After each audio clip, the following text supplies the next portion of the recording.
Hello, good morning. Welcome to Shannon's online show. Today I show you about our 130 series heavy duty sliding door with the tree cover design.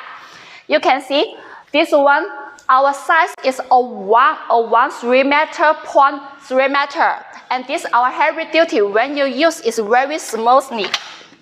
When you slide in, because for the heavy duty, for one panel, the width you can make 1.5 meter and the height for 30 meter is no any problem because the roller, the supporting weight is more than 120 kg.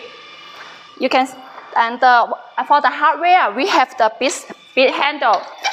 Outside is the key, inside is the trip lock.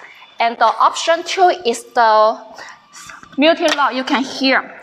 This is very famous used for the balcony. If you don't want to the big handle, we can use this one. Just lock in inside. Outside is the fake one. It's suitable for the balcony.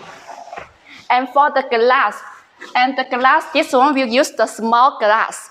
When you know, I want to keep something personal, cannot only any purpose. See here, we can use the open the smart glass, and you can see this is the very frosty to stop people to see you. But if you want, I want to see the outside view, we can use here. And this smart glass is very suitable for the hotel and for the office. But if for your house, I think the double clear glass is enough for you. Thank you.